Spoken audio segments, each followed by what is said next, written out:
इस नए विश्लेषण में स्वागत है। कहते हैं ना, क्रिकेट के मैदान पर जब किसी टीम को लगने लगे कि वो अजेय है, तो ये खेल उसे झटके में जमीन पर ला देता है। मतलब एक तरफ थी आरसीबी, एकदम पावर हाउस, और दूसरी तरफ गुजरात टाइटंस, जिसे देखकर लोग कह रहे थे कि यार ये टीम तो आधी अधूरी सी लग रही है। लेकिन क्रिकेट कागज पर नहीं, मैदान पर खेला जाता है। चलिए डिकोड करते हैं कि कैसे डेविड बनाम गोलियात वाले इस मैच में जीटी ने आरसीबी के पसीने छुड़ा दिए। तो फटाफट नजर डालते हैं आज हम क्या क्या कवर करने वाले हैं। शुरुआत करेंगे इस बड़े उलटफेर से, फिर बात होगी गिल की कप्तानी पारी की, आरसीबी के उस शॉकिंग कोलैप्स की, फिर वो विवादित कैच जिस पर इतना बवाल हुआ, भुवी का वो जादुई स्पेल, और आखिर में आईपीएल पॉइंट्स टेबल का हाल। चलिए सेक्शन 1 से शुरू करते हैं, द बिग अपसेट, उम्मीदें बनाम असलियत। मैच से पहले की बात करें तो हर कोई बस एक ही बात कह रहा था। एक तरफ जीटी की बैटिंग लाइनअप देखिए, साई सुदर्शन, शुभमन गिल और जॉस बटलर। बस इसके बाद तो लाइनअप मानो खत्म सी हो जाती है, और फिर चमत्कार के लिए उन्हें राहुल तेवतिया की तरफ देखना पड़ता है। मतलब मिडिल ऑर्डर तो जैसे गायब ही था। और वहीं दूसरी तरफ आरसीबी, एक ऐसी इंटरनेशनल लेवल की पावर हाउस टीम जिसके पास एक से बढ़कर एक धुरंधर मौजूद हैं।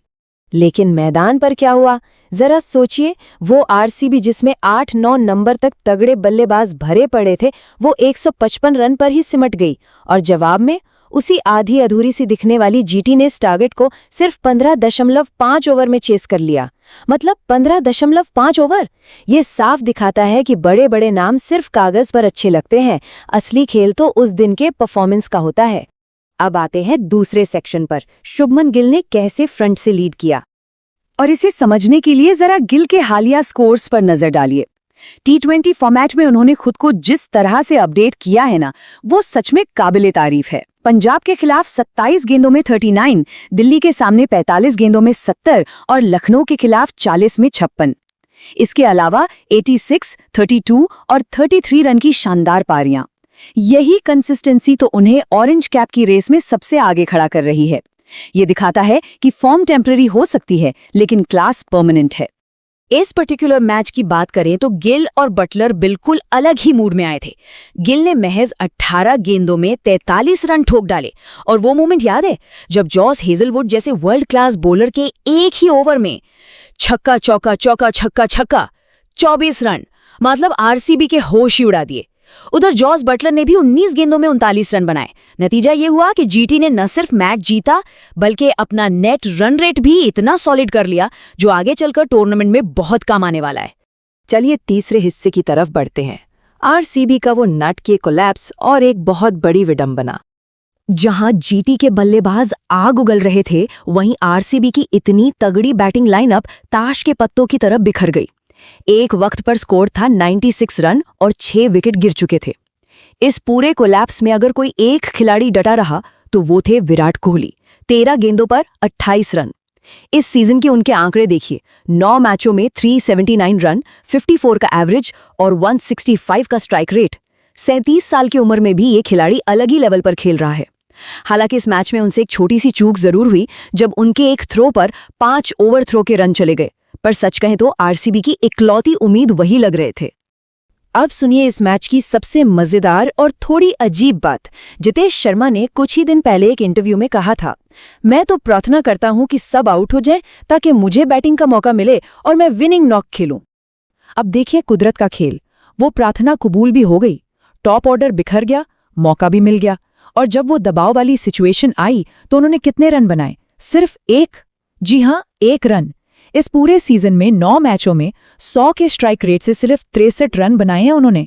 ये चीज एकदम क्लियर कर देती है कि बाहर बैठकर बड़ी बड़ी बातें करना और मैदान के बीच उस प्रेशर में परफॉर्म करना, इन दोनों बातों में जमीन आसमान का फर्क होता है। वैसे आरसीबी के इस कोलैप्स का पूरा क्रेडिट हमें जीटी के बॉलर्स को भी देना चाहिए। प्रसिद्ध कृष्णा के बिना भी इस बॉलिंग अटैक ने कमाल कर दिया।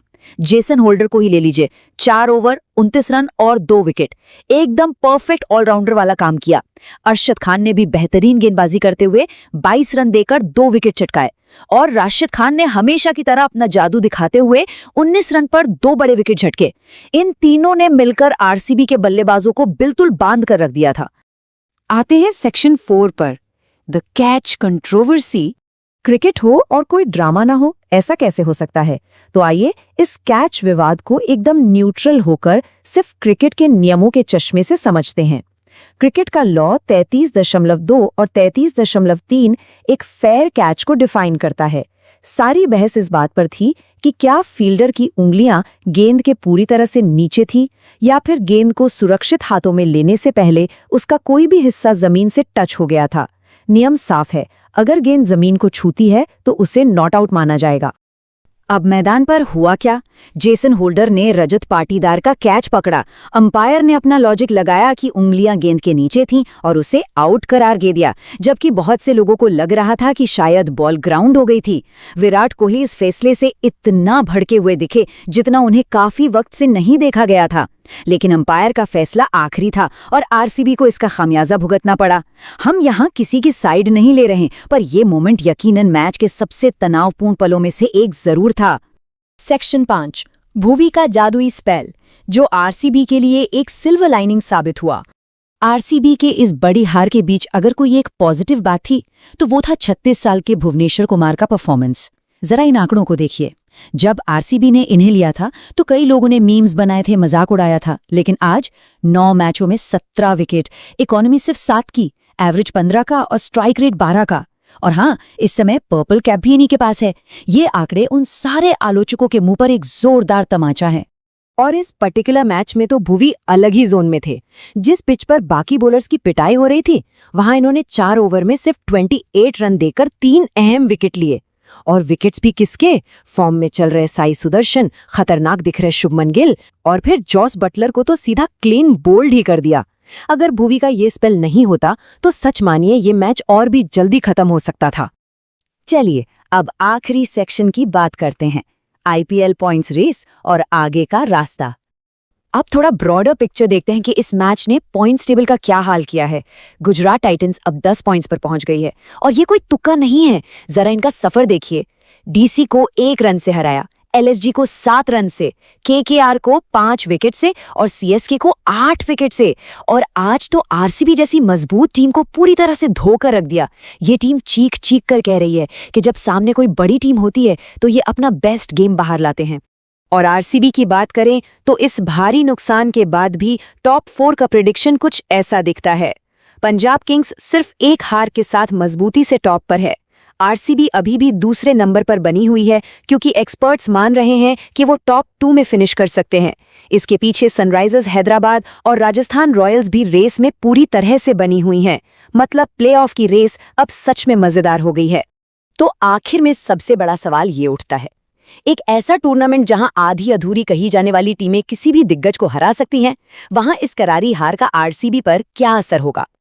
क्या ये हार उनका मोमेंटम हमेशा के लिए बिगाड़ देगी या फिर प्लेऑफ से ठीक पहले ये उनके लिए बिल्कुल वही वेकअप कॉल है जिसकी उन्हें सख्त तलाश थी? आप क्या सोचते हैं?